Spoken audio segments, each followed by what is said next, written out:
Hey everyone, what's up? This is Dr. Charlie Johnson, physical therapist, and in this video I want to warn you of the two hidden dangers of using a massage gun to relieve sciatica and/or piriformis syndrome. And I'm going to also share with you one test in case you're the exception to this rule and for some weird reason you do respond to using a massage gun. I want to help you figure out and prove it. So if you don't believe what I'm going to share with you in this video, then why not just test it out for yourself? So let's dive into it. And real fast, Piriformis syndrome is often associated with sciatic nerve irritation, and nerves are very sensitive structures in the body. But maybe you're not dealing with Piriformis syndrome or sciatica, but you still experience pain in the butt. There's many things that can cause pain in this area. Be sure to check out my Better Than an MRI DIY diagnostic guide to get a grip on what's causing your symptoms. All right, so let's first help you understand what a massage gun is. Well, it's a gun with a tip on the end, right? And it causes compression repetitively of wherever you're gunning, wherever you're placing the pressure, right? At the end of the day, though, it's really not much different than a tennis ball or a foam roller or any other form of stretching or compression, deep tissue massage, an elbow to your buttock. All these things, they're called different things, a tennis ball, foam roller, this, that, right? There's different labels to these treatments, but really at the end of the day, they're all doing pretty much the same thing. All right, so I first want you to understand that massage gun is neutral in and of itself. It's just a treatment input, all right? Just like, again, a tennis ball, foam roller, none of these things are inherently bad or good, but when you interact with it, massage gun does a couple unique things. First things first, just common sense logic, and I mean that in the nicest of ways, would say, hey, if you have a bruise on your arm or something that's inflamed or there's some type of tissue damage, you probably wouldn't punch it repetitively and expect to feel better later. But more scientifically, the first hidden danger of using a massage gun is just like a tennis ball or the other things, right? It's simply a form of lengthening in disguise. So if this represents the muscle in your buttock, you have point A and point B, and lengthening could be defined by pulling these 2 points further apart. Now that could be done by stretching, figure 4 stretches, hamstring stretches, things like that, right? It could also be done via compression, right? Repetitively pulling on it, pressing on it, whatever you want to call it, pounding it, right? And what happens is the more you compress something, picture a sponge. If you were to step on a sponge or squeeze a lemon, I just squeezed a lemon this morning, right? The juice flows out, the water flows out of it. And the same thing happens with muscles. So you've got a nice juicy muscle. In this case, it's an irritated one potentially, or maybe there's a nerve that's a bit angry too. And when you're repetitively compressing a muscle via massage gun, what you're doing is you are lengthening it. You are squeezing out the blood supply. And when you reduce blood supply, well, why does blood supply matter? Well, if a tissue is injured, what's carried in the blood? Oxygen and nutrients that are required for that area to heal. And what you're doing is you're cutting it off intentionally. And so this is one hidden danger, if you will, of using a massage gun to try to relieve back, butt, or sciatica pain, piriformis syndrome, whatever you want to call it.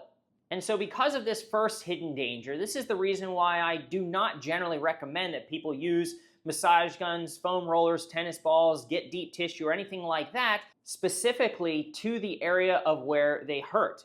It reduces blood supply and, as you'll see here in a second, also has an impact on the brain. Now, the second hidden danger has nothing to do with the physiology or the body side of things. So we just talked about the impact of massage guns on the body. It lengthens tissue, reduces blood supply, oxygen, and nutrients.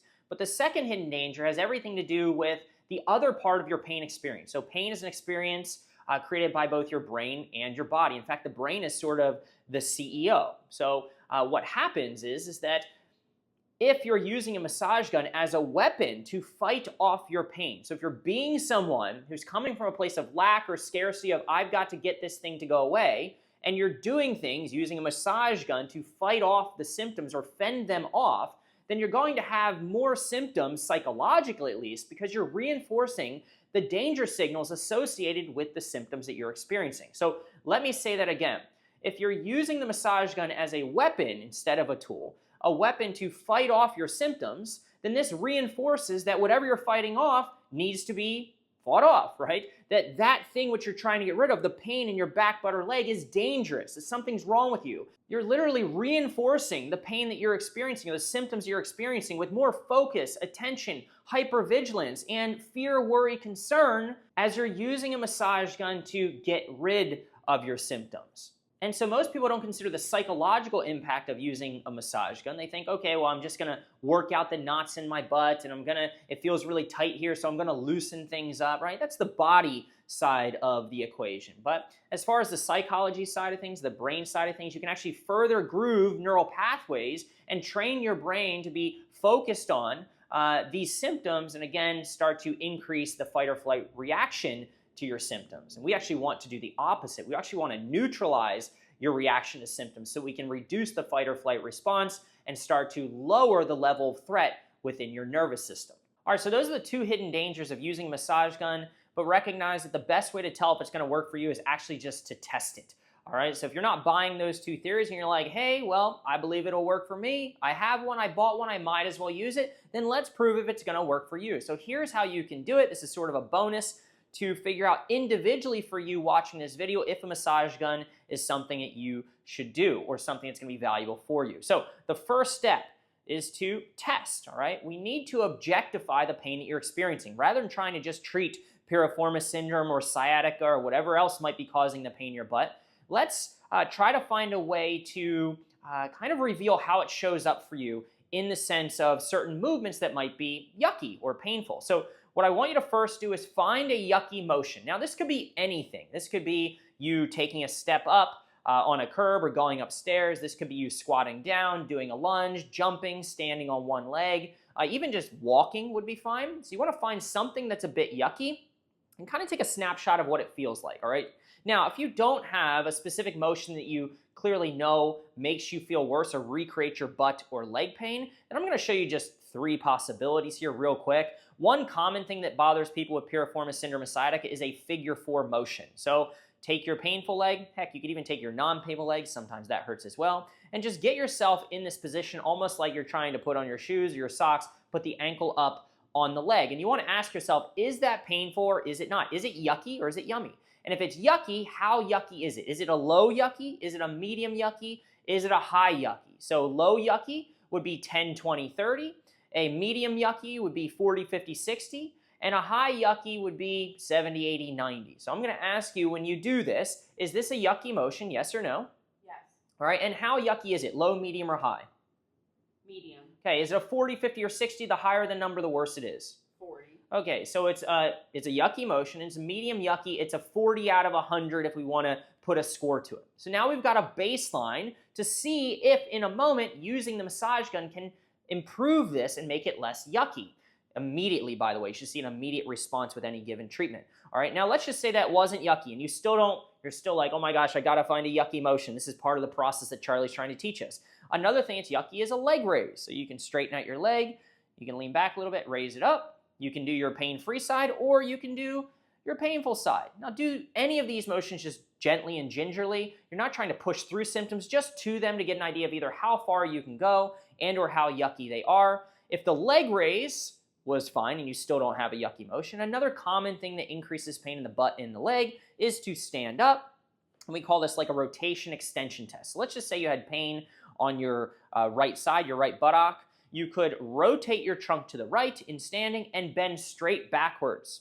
All right, so a twist and a bend straight backwards, and oftentimes that'll shoot pain in your buttock. And again, if it's not yucky, awesome, don't use it. But if it is, low, medium, or high on that kind of 10 to 90 point scale. So go back and rewatch if you need to find a yucky motion or you want to test these things out. But that's the first step, is we've got to find a baseline of something that makes your symptoms feel worse. All right, cool. Okay, so now that we've done that, she had a yucky figure 4. Remember, it was a 40 out of 100, medium yuckiness. Now go ahead and try on the input, which is the massage gun. So go ahead and lay on your side. Now here's the deal. There are many ways to sort of apply a massage gun. So that's not the purpose of this video.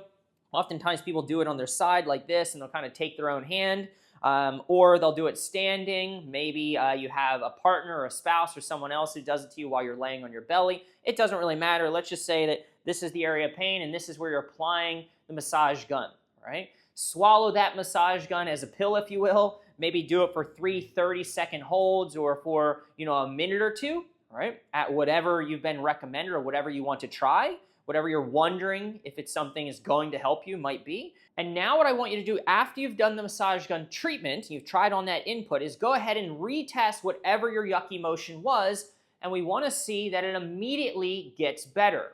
All right, so go ahead and retest your figure 4. It was a 40 out of 100, and now you have to tell me, is it same, better, or worse? Same. Same. So in this case, the massage gun makes no difference for her. You could try it different ways, different speeds, different heads, all those different things, but it doesn't do anything for her. And so in this case, it was a waste of time. All right, and so I'm not going to recommend, if a treatment doesn't make any change in the moment, that you continue to do it, because I have no evidence to believe that if it doesn't work now, that it'll work somehow in some way in the future. Hopefully it makes sense. All right, we're looking for immediate change. Now let's just say she did it and we had a different response. Go ahead and do it. Is it same, better, or worse? Worse. Worse. Okay, so in this case, the massage gun actually made her worse. And if something hurts so good and makes you worse in the moment, the chance you're going to continue to gobble that up and try that thing on, and that it's going to be better in the future after repetitiously applying a worse input, a yucky input over and over again, is not very high. So we're not going to do that. All right, now the final response, same, worse, it could be Better. better. In this case, you say, Charlie, you can say whatever you want, the whole theory about reducing blood supply, that might be true, right? But it works for me, right? And in this case, keep in mind though, just because something works in the moment doesn't mean that it's going to work in the future. It just gives us evidence or reason to believe that it might be something that could help you, because we saw an immediate improvement, all right? Now, one other thing that I didn't mention, one sort of situation where you would want to stay away from using a massage gun, in my experience, is if when you're doing the massage gun, it just hurts. A lot of people have this like no pain, no gain type of, I guess, yeah, philosophy or belief system. But at the end of the day, if when you're doing it, you're getting reproduction of symptoms, your buttock pain is intensifying, you're getting more numbness and tingling, your foot's going dead or something like that, then this tells me you are irritating the tissue further, and it kind of makes sense. Go back to, hey, you've got a bruise in your butt and you keep punching it over and over again.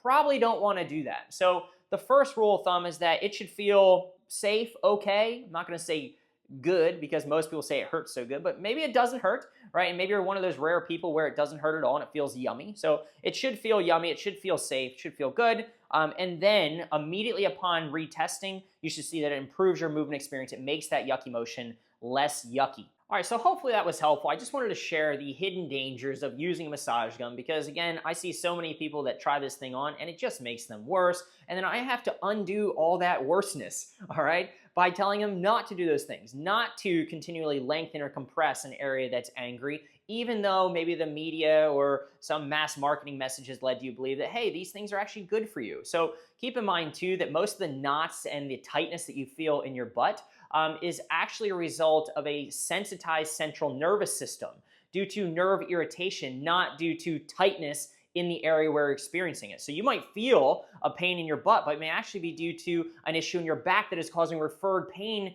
to your buttock. Again, this is why I recommend you check out my Better Than an MRI DIY diagnostic guide, because we talk about all of this. All right, so hopefully this was helpful. Let me know your thoughts below in the comments. Thanks.